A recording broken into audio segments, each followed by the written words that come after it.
नमस्कार, मैं हूं आपके साथ अंकिता पाल। बुलेटिन की शुरुआत करते हैं। सिटी मॉन्टेसरी स्कूल अलीगंज प्रथम कैंपस की ओर से डिवाइन एजुकेशन कॉन्फ्रेंस आयोजित की गई है। तो वहीं उत्तर प्रदेश विधान परिषद के अध्यक्ष कुंवर मानवेंद्र सिंह मॉन्टेसरी स्कूल अलीगंज प्रथम कैंपस में पहुंचे हैं, जहां पर मुख्य अतिथि के तौर पर शिरकत की और डिवाइन एजुकेशन कॉन्फ्रेंस का उद्घाटन किया है। आपको तस्वीरें दिखा रहे हैं जो कि अलीगंज से हैं, जहां पर डिवाइन एजुकेशन कॉन्फ्रेंस का आयोजन किया गया। सिटी मॉन्टेसरी स्कूल में अलीगंज कैंपस में कार्यक्रम का आयोजन किया गया, जहां पर डिवाइन एजुकेशन कॉन्फ्रेंस आयोजित हुई, जहां पर अपनी प्रस्तुति भी देते हुए नजर आए और कुंवर मानवेंद्र सिंह ने भी यहां पर पहुंचकर उद्घाटन किया है।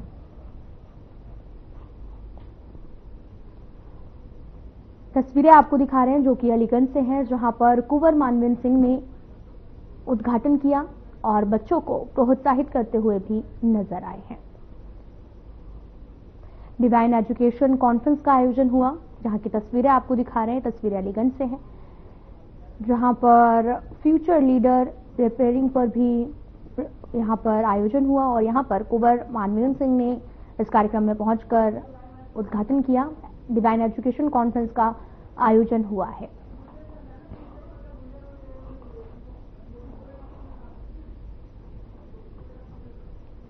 जहां पर छात्र छात्राएं, अध्यापक अध्यापिकाएं भी जो हैं वो मौके पर मौजूद नजर आई। तस्वीरें आपको लगातार दिखा रहे हैं जो कि अलीगंज से है, जहां पर सिटी मॉन्टेसरी स्कूल में अलीगंज कैंपस में कार्यक्रम का आयोजन किया गया, जहां पर फ्यूचर लीडरशिप कार्यक्रम का आयोजन हुआ और यहां पर नृत्य प्रस्तुत भी किया गया और डिवाइन एजुकेशन कॉन्फ्रेंस का आयोजन हुआ है।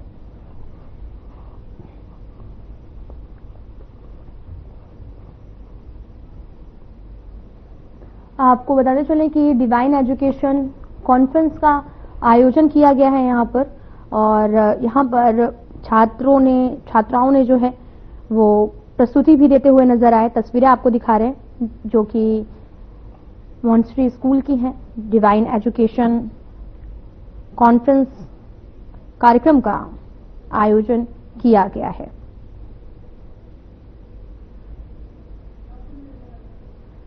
लगातार तस्वीरें आपको दिखा रहे हैं जहां पर कार्यक्रम का आयोजन हुआ, और साथ ही आपको ये भी बताते चलें कि divine education conference annual function day होता है, जहां पर अलीगंज कैंपस में इस कार्यक्रम का आयोजन किया गया और साथ ही यहां पर स्टूडेंट्स ने अचीवमेंट जो भी की है, परफॉर्मेंस और प्रेजेंटेशन भी दी है।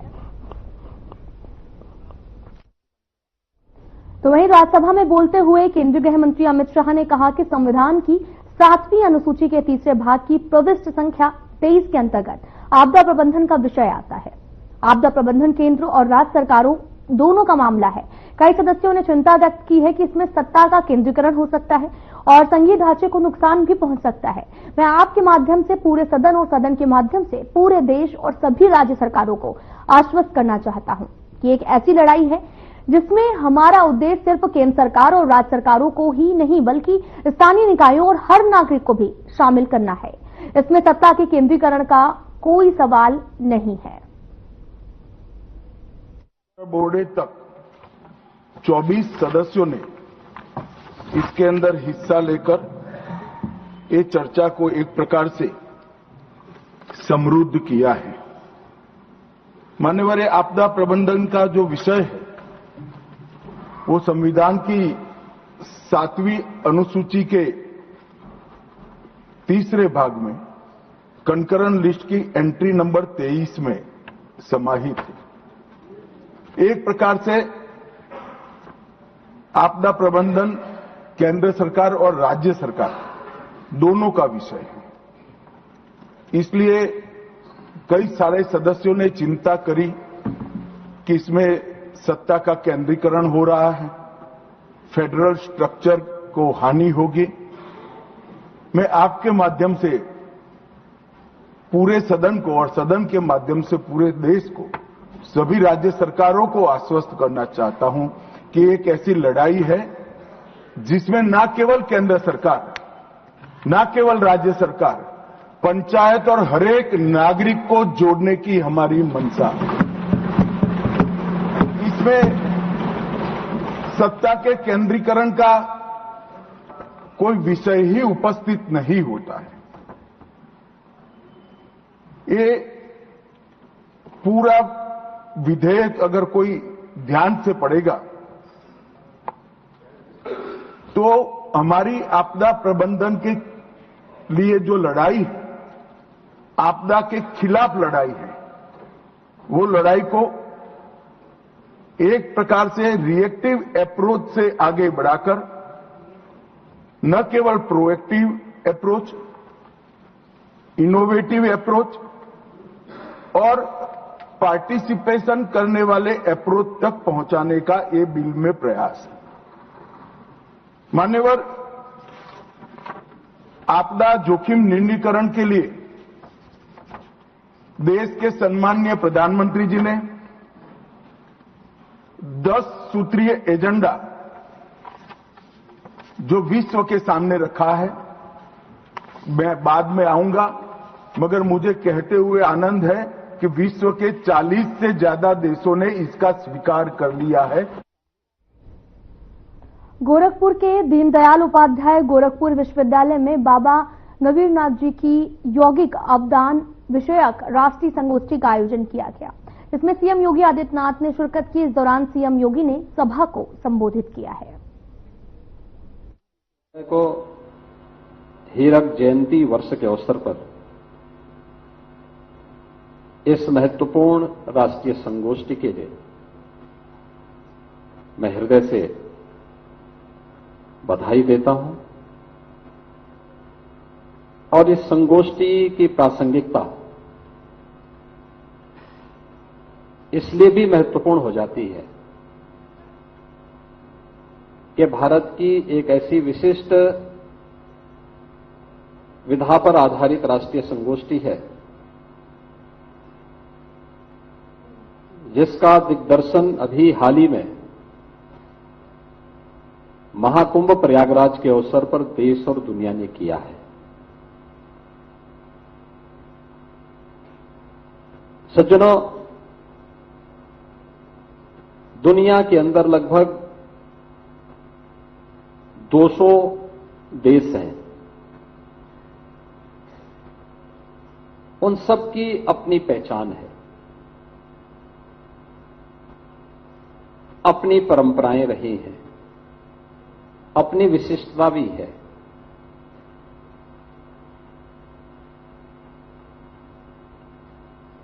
उपासना विधियां भी बहुत सारे देशों की मिलती जुलती भी है, लेकिन उस सब के बावजूद भी उनमें मत भिन्नता भी है।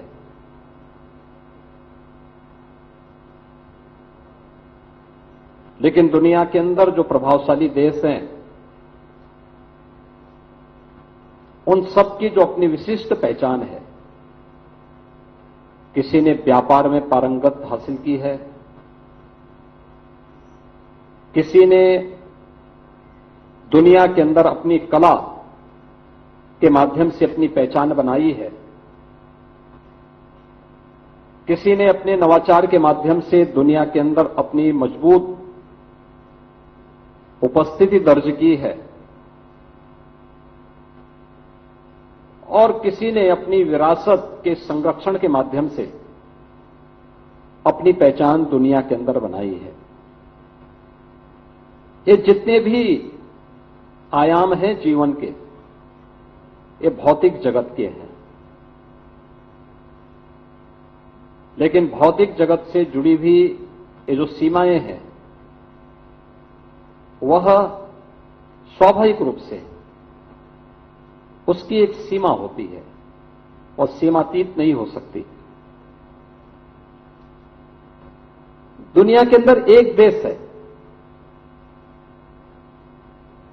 जिसने इन भौतिक सीमाओं का अतिक्रमण करके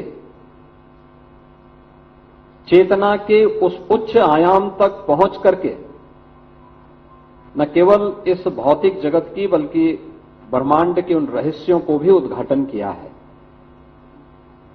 और वह देश है हमारा भारत। भारत की पहचान दुनिया के अंदर अपनी इस विशिष्टता के नाते है और दुनिया के अलावा कोई दूसरा देश ये नहीं कह सकता जो भारत की मनीषा ने कहा था कि एकम सद विप्रा बहुधा वदंती, यानी सत्य एक है, विद्वान लोग अलग अलग मार्गों से उसकी विवेचना कर सकते हैं। यानी रास्ते अलग हैं लेकिन मंजिल तो एक है, और उस मंजिल को सत्य के रूप में किसी ने परिभाषित किया है। कहीं ये नहीं है कि जो मैं कह रहा हूं यही सच है। हाँ, रास्ता आपका भी ठीक वही है, आपका भी रास्ता सही है, आपका भी सही है, लेकिन लक्ष्य सबका एक मंजिल पे पहुंचना है, और यह केवल भारतीय मनीषा कह सकती है। और यही तो भारतीय मनीषा कहती थी। समस्या दुनिया को नहीं थी, समस्या तो हमारे अपने लोगों को थी। यही तो कहा था हमारे लोगों ने। इसी बात के लिए हमारे ऋषियों ने कहा था कि मानो तो गंगा मैया है, न मानो तो बहता पानी है। और जब हमने विश्वास किया, हमने उसको महत्व दिया, स्वयं वहां पर आकर के देश के प्रधानमंत्री मां गंगा की आरती उतार करके जल का आचमन किए, पूरी दुनिया टूट पड़ी, प्रयागराज आने को उतावली हो गई। 66 करोड़ से अधिक श्रद्धालु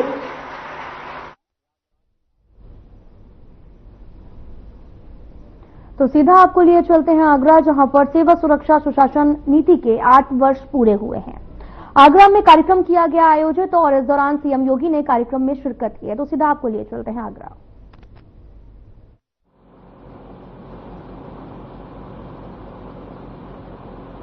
अभिजय शर्मा, इसके बजाय रोम हर्षन पराशर, डिग्री कॉलेज के सभी विद्यार्थी, स्वामी विवेकानंद युवा सशक्तिकरण योजना के तहत टैबलेट प्रदान किया जा रहा है आप सभी को।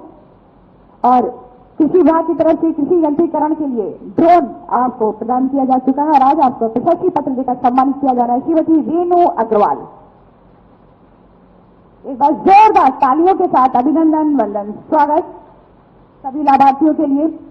और अब वो पल वो क्षण कि जिन्होंने अपने आशीर्वाद के साथ अपने कर कमलों के माध्यम से सभी को सम्मानित किया। आइए हम अपने परम आदरणीय श्री माननीय मुख्यमंत्री जी को एक छोटी सी भेंट उपहार स्वरूप देकर सम्मानित करते हैं। सर्वप्रथम प्रशासन के द्वारा प्रतीक चिन्ह भेंट करके मंडलायुक्त आगरा श्री शैलेंद्र कुमार सिंह जी और साथ ही साथ पुलिस आयुक्त आगरा श्री जे रविंद्र गौड़ जी से अनुरोध करते हैं कि अपने कर कमलों से भगवान शिव की ये प्रतिमा प्रदान करते हुए यशस्वी माननीय मुख्यमंत्री जी के बस जोरदार तालियों के साथ अभिनंदन वंदन स्वागत। और साथ ही साथ जिलाध्यक्ष आगरा माननीय प्रशांत पानिया जी और महानगर अध्यक्ष आगरा माननीय राजकुमार गुप्ता जी संयुक्त रूप से स्मृति चिन्ह देकर सम्मानित करते हुए यशस्वी परम आदरणीय माननीय मुख्यमंत्री जी को एक बार जोरदार तालियों के साथ स्वागत इस सम्मान समारोह का। बहुत बहुत शुभकामनाएं।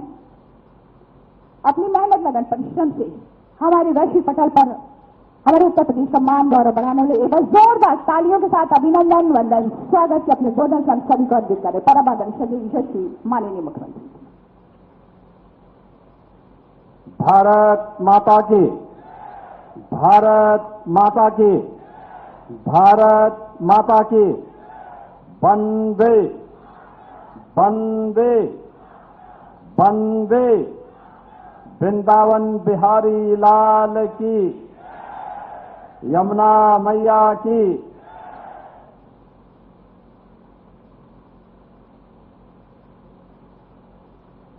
डबल इंजन की भारतीय जनता पार्टी सरकार के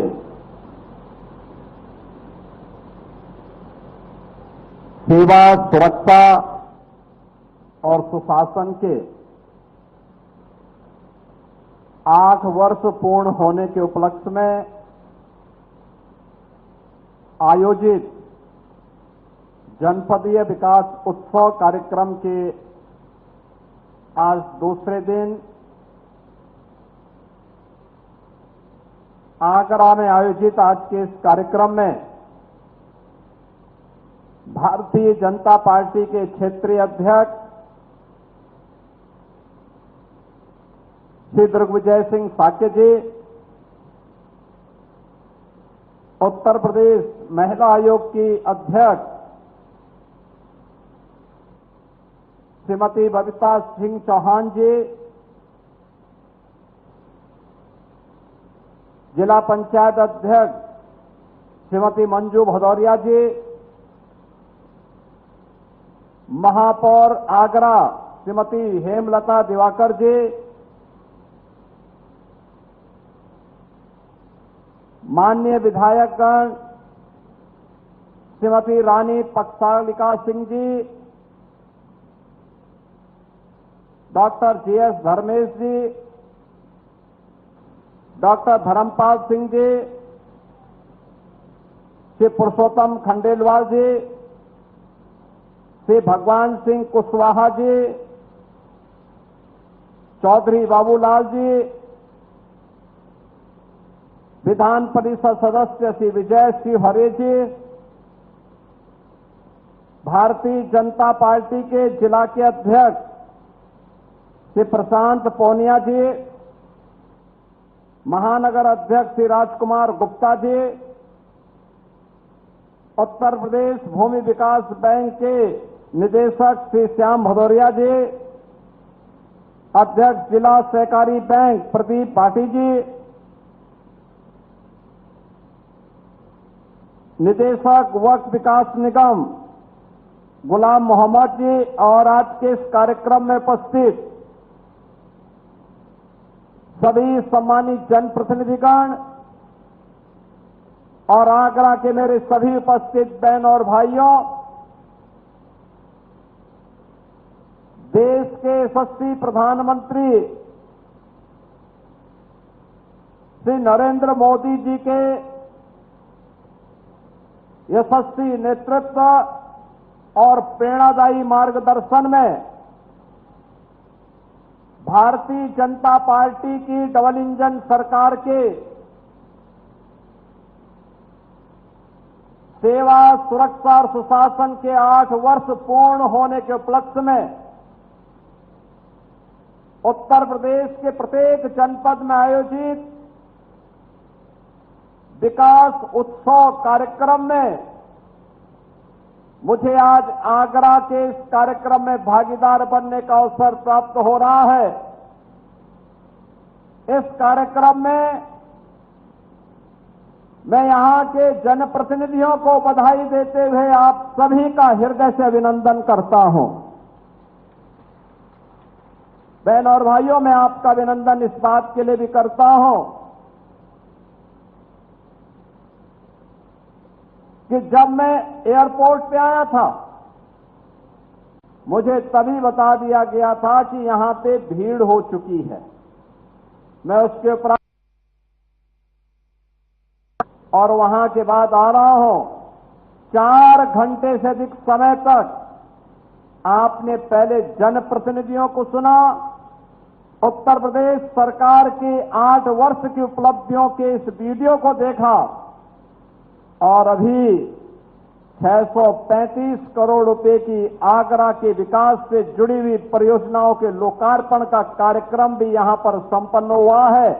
इसके लिए भी आपको बधाई देते हुए मैं आप हृदय से धन्यवाद देता हूं। बहनों और भाइयों, जिनकी उम्र 25 साल और उससे ऊपर है, उन्हें तो उत्तर प्रदेश के अंदर 2017 के पहले के उत्तर प्रदेश की अराजकता, अव्यवस्था, गुंडागिर्दी, माफियागिरी, दंगे, ये सभी याद होंगे। जिनकी उम्र 20 साल, 22 साल या उससे कम की है, वे भूल गए होंगे, उनको पता ही नहीं होगा कि उत्तर प्रदेश के बारे में जो कहा जा रहा है या जो कहा जाता है, क्या ये कभी रहा होगा। लेकिन ये सच था, ये वही प्रदेश है जहां के नौजवानों के सामने पहचान का संकट था, जिस प्रदेश में अन्नदाता किसान आत्महत्या करता था, गरीब भूख से मरता था, बेटी और व्यापारी सुरक्षित नहीं थी।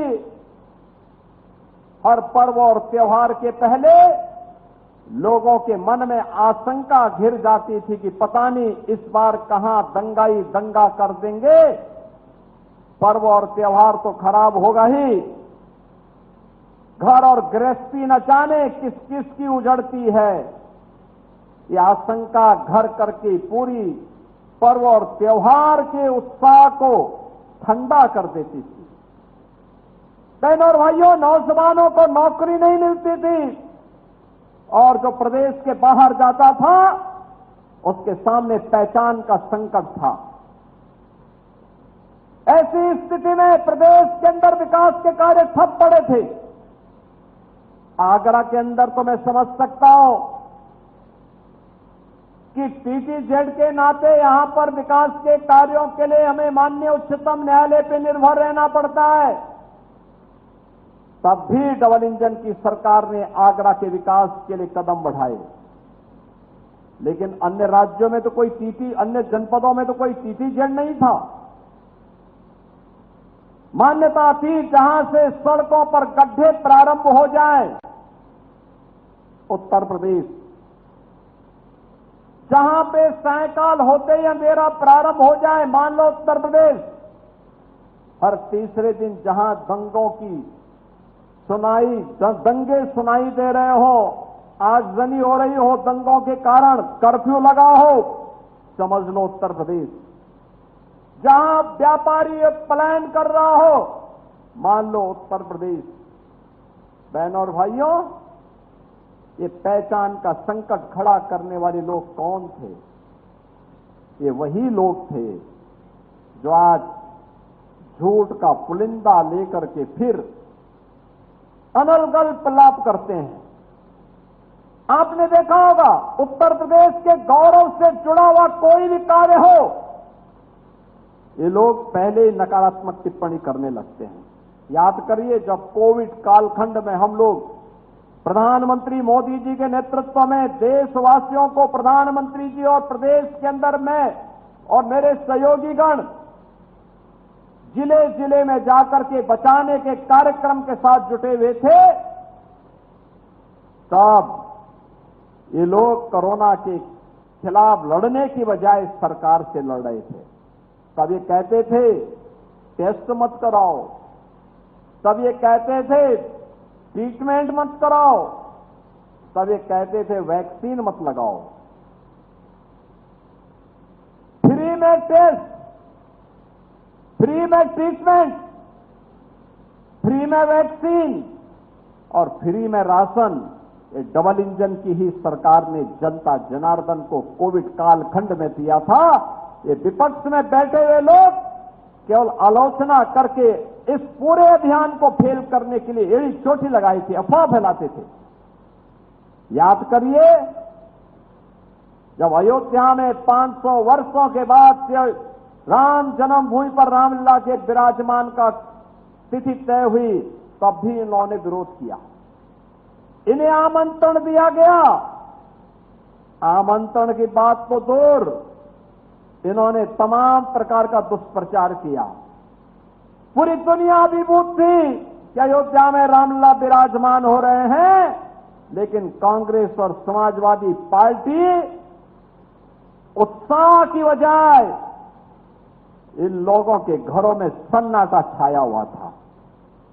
और अभी हाल ही में प्रयागराज की धरती पर महाकुंभ का भव्य और दिव्य आयोजन होता है।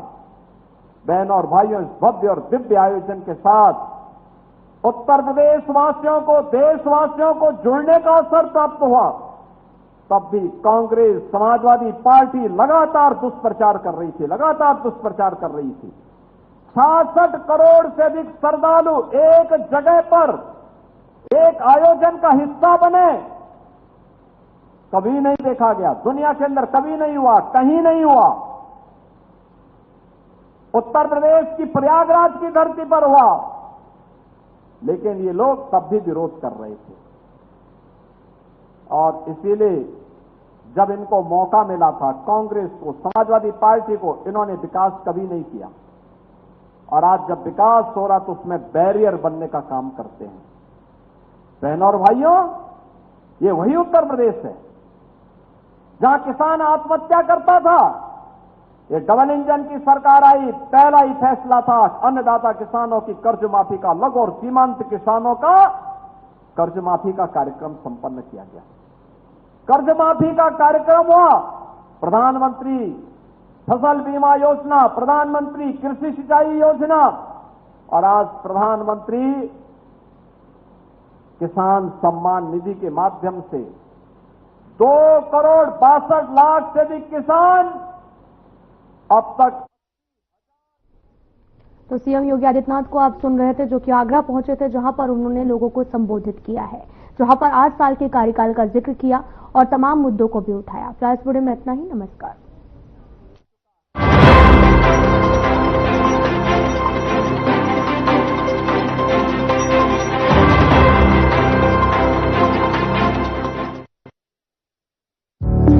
Through constant innovation, the